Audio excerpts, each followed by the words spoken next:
శ్రీమాత్రే నమః. ఈ వారం రాశిఫలాలు. వృషభ రాశి. సకాలంలో పనులు పూర్తవుతాయి. విజయం వెన్నంటి ఉంటుంది. గతంలో ఆగిపోయిన పనులు పూర్తవుతాయి. ఉద్యోగులకు ఆటంకాలు ఎదురవుతాయి. అయినా పట్టుదలతో అధిగమిస్తారు. సౌమ్యంగా సంభాషించండి. కాలాన్ని సద్వినియోగం చేసుకోండి. ఆర్థిక వ్యవహారాల్లో జాగ్రత్తగా ఉండాలి.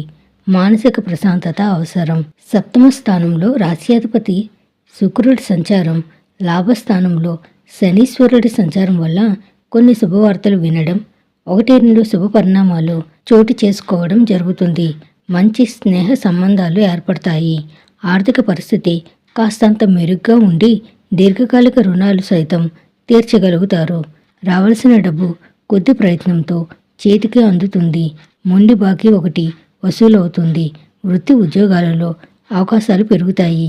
చేపట్టిన వ్యవహారాలు మిత్రుల సహాయంతో పూర్తవుతాయి. వ్యాపారాలు లాభసాటిగా సాగుతాయి. ఆరోగ్యం బాగానే ఉంటుంది. ఉద్యోగ పెళ్లి ప్రయత్నాలు ఒక కొలిక్కి వస్తాయి. ఆర్థిక విషయాల్లో ఎవరికీ వాగ్దానాలు చేయవద్దు. ఆధ్యాత్మిక చింతన పెరిగి కుటుంబ సమేతంగా ఇష్టమైన ఆలయాలను సందర్శిస్తారు. మహాగణపతిని ధ్యానించండి. శుభం భూయాత్.